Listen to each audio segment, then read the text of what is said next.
This week on Jerusalem Dateline, President Trump decides not to move the U.S. Embassy to Jerusalem, at least for now. Plus, CBN's Scott Ross revisits one of the most important battlefields of the Six-Day War. I don't want to get overly dramatic, how can you? But this is hallowed ground. And a look at the oldest piece of paper with the word Jerusalem on it. This particular papyrus is actually a miracle. All this and more this week on Jerusalem Dateline.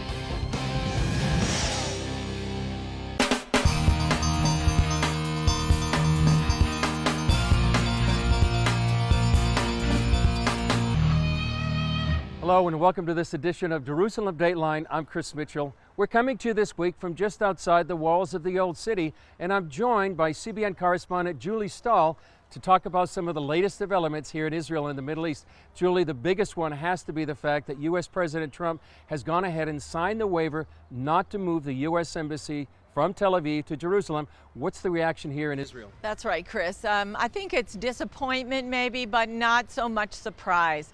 We've been going on this track for months. It's been in the press. Everybody's been talking, will he move it, won't he move it? And now we've decided he's not moving it for now. You know, the Prime Minister emphasized the strong U.S.-Israel relations.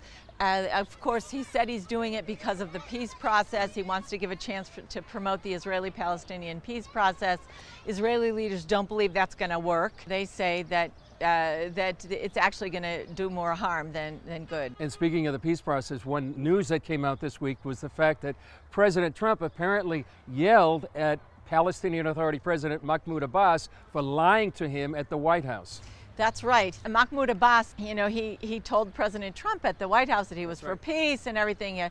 They were educating their children for peace, and obviously that they're not.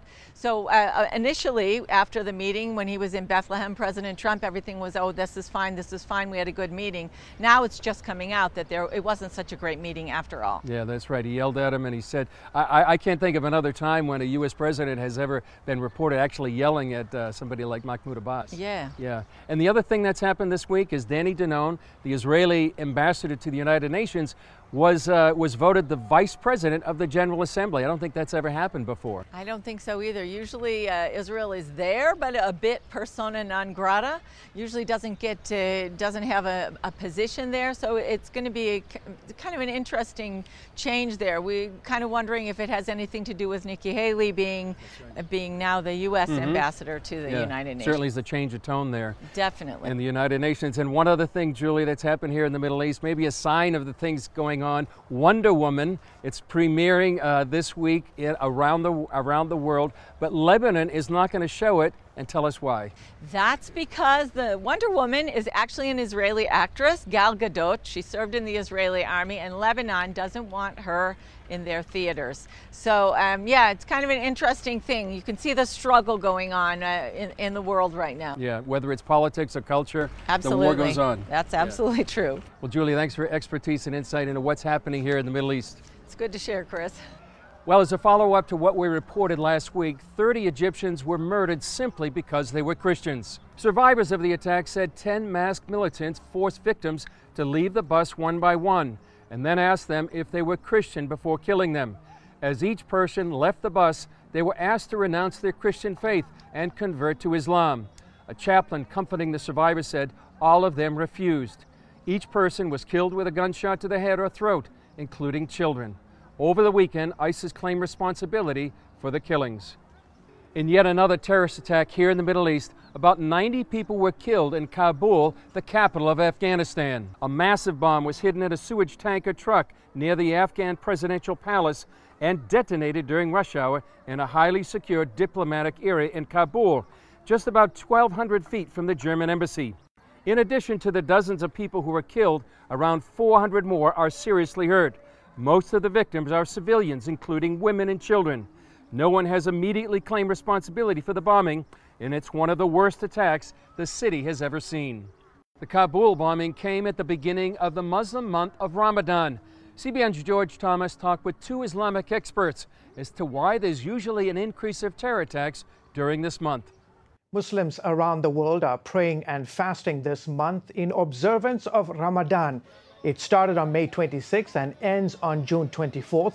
While the vast majority of Muslims use the time for prayer and atonement, a growing number are resorting to violence. To understand why Ramadan is so important to Islamic jihadists, I'm joined by Robert Spencer, author of several books on Islam, including The Complete Infidel's Guide to the Quran, and Ishik Abla, a former radical Muslim who at the age of 12 wanted to become a suicide bomber.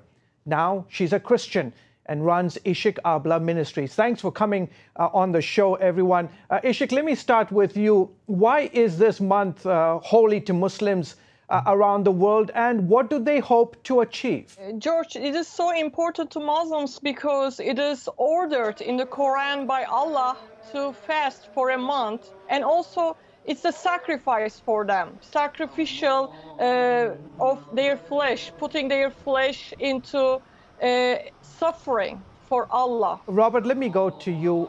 But Ramadan is also a time of jihad and martyrdom for Muslims, right? Yes, that's right, George. We have to remember that jihad means struggle. And so the spiritual struggle within the soul to grow closer to Allah and to become more righteous is the same jihad as the struggle against unbelievers, because Allah commands warfare against unbelievers in the Quran itself.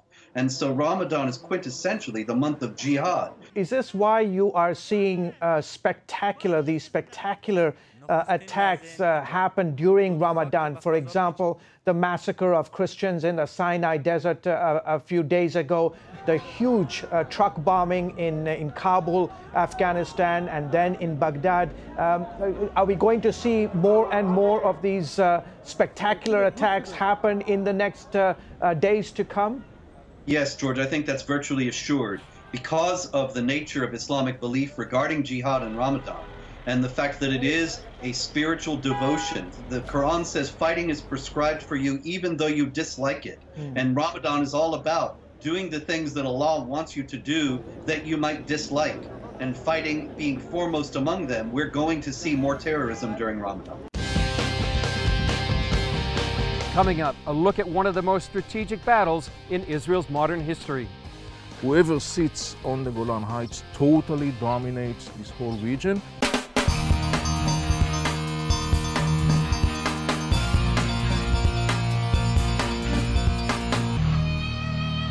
Near the end of the 1967 Six-Day War, attention shifted from Jerusalem here to about 120 miles north. Israeli troops took control of the Golan Heights. And as we'll show you, for the last 50 years, that battle has turned out to be one of the most strategic of the war. Whoever sits on the Golan Heights totally dominates this whole region. That's in part because of the proximity to the Sea of Galilee. The Golan Heights shares borders with Jordan, Syria, and Lebanon, and Damascus is only 40 miles away. For decades, Syria controlled the Golan Heights.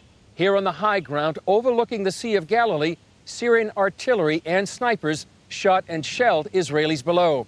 Children grew up running to bomb shelters, and residents lived under the constant threat of attack. So all along the line of this cliff were Syrian bunkers and military posts and cannons and artilleries. The communities beneath the Golan Heights were totally at the mercies of the Syrians. Overlooking the Sea of Galilee, Middle East expert Avi Melamed told me why this ground is so important. Now, you have to remember, the Sea of Galilee is the biggest fresh water body in Israel, providing something like 25–30% of the water consumption or the fresh water consumption in Israel. In 1948 until 1967, what happened was that the Syrians occupied some strategic areas.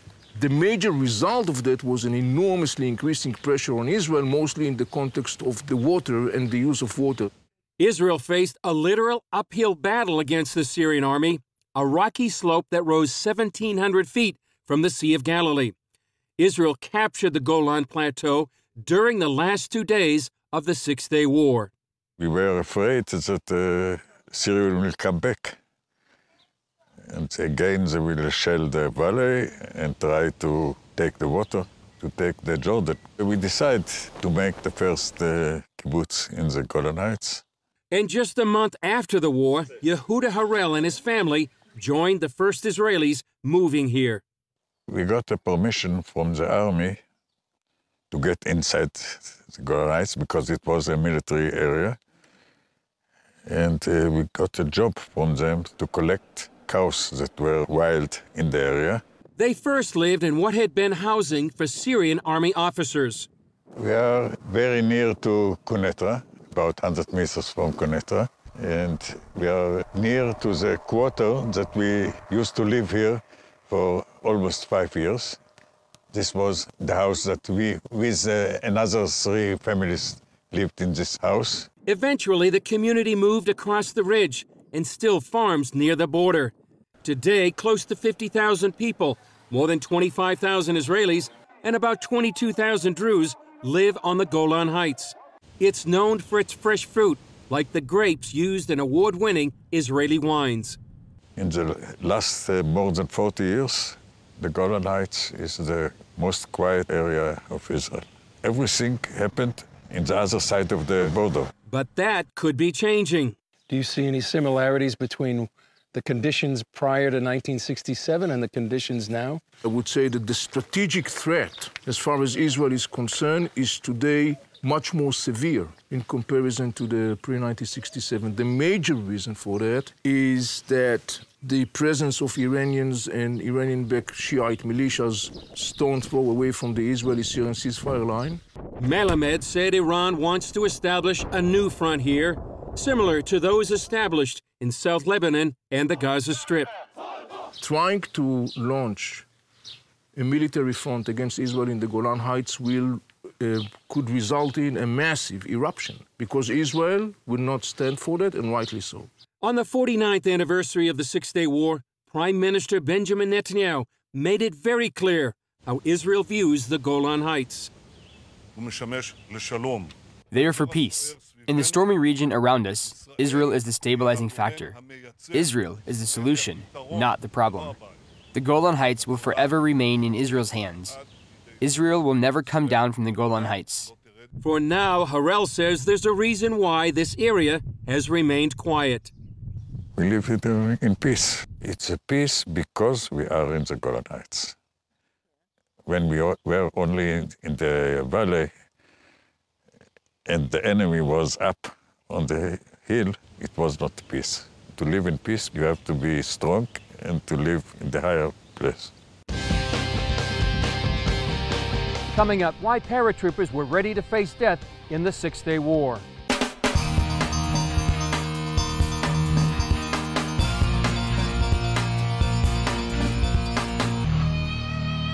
The Six-Day War played a pivotal role in the development of the Israel Defense Forces. One of the first urban battles took place here in Jerusalem and set the stage for future battles.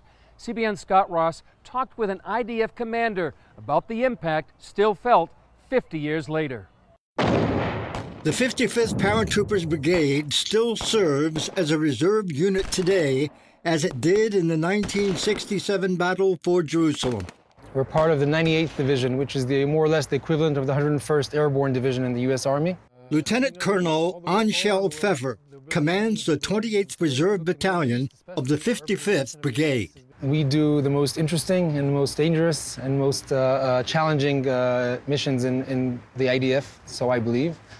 And as paratroopers, we live up to our code, walking on our feet in the night quietly and hitting the enemy wherever he is without him knowing about us in advance. Pfeffer, a high-tech executive, took me through the trenches at Ammunition Hill, where battalion soldiers fought for Jerusalem 50 years ago. Well, Ammunition Hill was the bunker of the Jordanian police academy, which is just behind us. And the police academy was the main objective of that specific battle before they continued towards the old city. And this was, what, day 2 of a 6-day war? Day 2. After taking the police academy, they advanced towards, it's called today the Ammunition Hill, and they spent many, many hours trying to advance from trench to trench. How many men were here fighting? They began almost 200, and very, very few remained standing at the end of the battle. My. But they weren't trained for this kind of warfare, were they? They were very surprised. They described it as a very big disappointment not being parachuted to fight the Egyptians, but then, of course, it became one of the most important battles in Israeli history. The battle specifically here, but also in other places in Jerusalem, was all done in very improvised Israeli-type warfare. It's hard to understand how men with equipment on their backs, I assume, rifles, grenades, whatever other equipment they had. How did they make it through these narrow trenches to take the enemy on, to encounter them? It's a very good question. Unfortunately, many of them had to climb above, and the stories describe young soldiers telling their commanders, I'm going to go up with my machine gun, and as you're walking down in the trench, I'll go on top. And every time they advanced 1, 2, 3, 5 feet, and then the next guy climbed up and continued it. The previous one was hit, and that's how they managed to advance. Some of them pulled back the injured towards the injured facility with the doctors behind, but they had to keep advancing.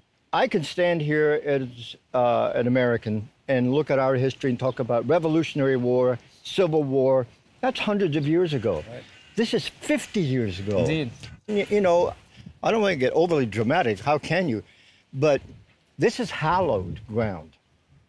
Do you see it that way? Yes, yes it is. This ground is holy ground as far as the way we see it, because our friends, our comrades fell here. It's a place we respect very much. As you can see, it became a national monument. Standing by the half-track that barreled through Lion's Gate into the old city, Pfeffer told me of their honor in continuing the heritage of those who have gone before them.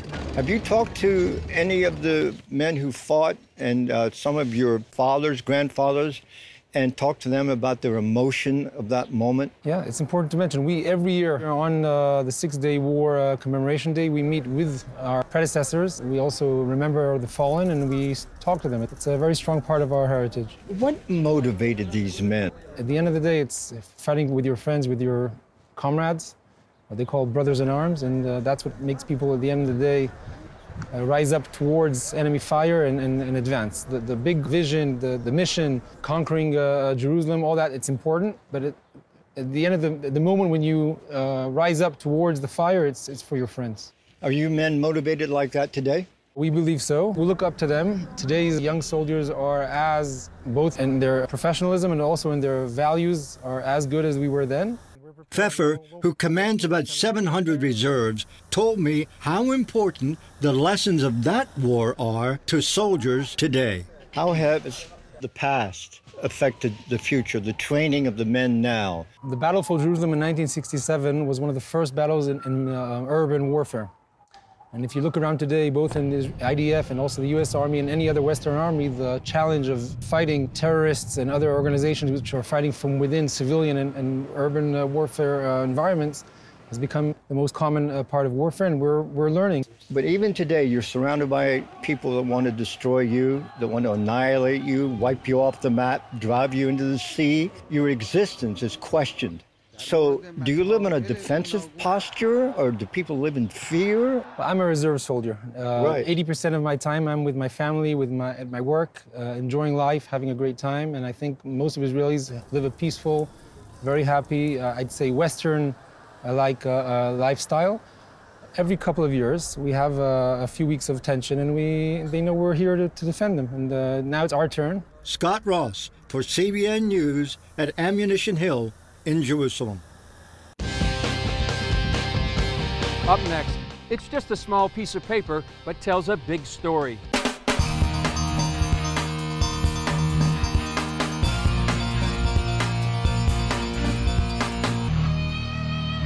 Recently, on the same day the UN agency UNESCO basically denied any Jewish connection to the Temple Mount, a newly discovered piece of history links the Jewish people to Jerusalem as far back as 2,700 years ago.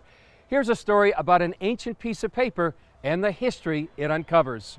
The small papyrus document contains the earliest mention of Jerusalem ever found outside of the Bible.